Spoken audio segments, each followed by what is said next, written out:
मी कविता किचनमध्ये आपले स्वागत आहे। आज बनवणार आहे मोड आलेल्या मटकीची भाजी।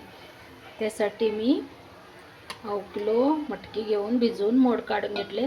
आता उकळायला ठेवले। अशा प्रकारे शिजवून घेते आणि दाखवते रेसिपी। मटकीची भाजी बनवण्यासाठी लागणारे साहित्य: मोड आलेली मटकी, त्यासाठी लागणारे साहित्य: 1-1.5 कांदा घेतलाय, कोथिंबीर, टोमॅटो, अद्रक लसूण पेस्ट 2 चमचे टाकणार, 1 चमचा भरून तिखट, 1 चमचा काळा मसाला आणि 1 चमचा मीठ, 1 चमचा किचन किंग मसाला आणि अर्धा चमचा हळद, फोडणीसाठी तेल, जिरं। चला तर मग याच्यात आपण मिक्सरला कांदा, टोमॅटो, लसूण अद्रक पेस्ट, कोथिंबीर आणि 1 मिरची पेस्ट बनवून घेऊया। तयार करूया भाजी। 2 चमचे सुकं खोबर आणि 2 तेजपत्ता। चला तर पाहूया रेसिपी। गॅस चालू करून घेतलाय।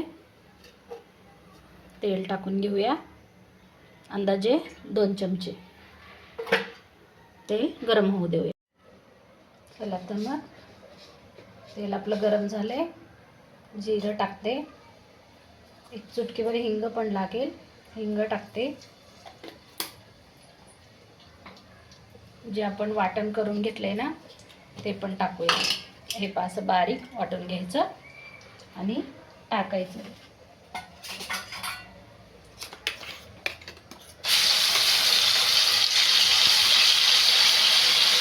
छानपैकी फ्राय होऊ दे। पाहूया 2 मिनिटांनी। हे 2 मिनिटं झाले। आता तेजपत्ता पण टाकून घेऊया।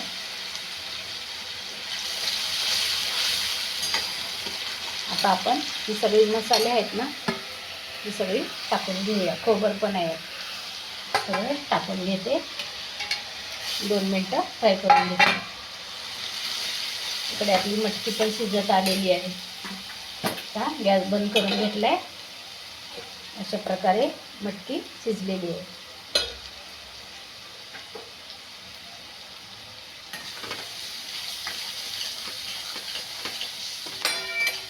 खूप छान लागते माझ्या पद्धतीने मोड आलेली मटकीची भाजी। बनवू शकता भाताबरोबर, चपातीबरोबर, पावाबरोबर पण खाऊ शकता तुम्ही।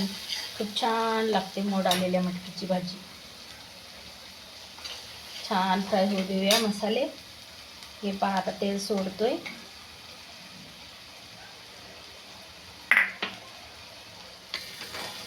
अशी तेल सोडली ना समजायचं आपली फोडणी तयार आहे।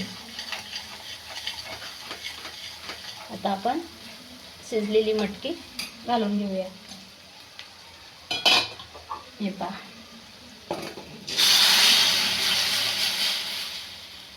अशा प्रकारे पूर्ण टाकून घेते आणि 5 मिनिटं शिजवून घेते। सगळं मिक्स करून घेते। तुम्हाला हवं तसं पाणी टाकू शकता। मी शिजतानाच पाणी घातलेलं होतं। आता 5 मिनिटासाठी उकळून घेऊया।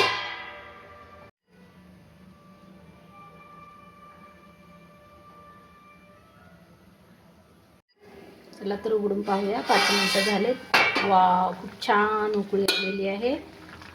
तयार आहे मटकीची भाजी। मोड आलेल्या मटकीची भाजी आवडली असेल तर व्हिडिओला लाईक करा, शेअर करा, सबस्क्राईब करा। व्हिडिओ पाहिल्याबद्दल धन्यवाद। भेटूया उद्याच्या रेसिपीमध्ये। बाय।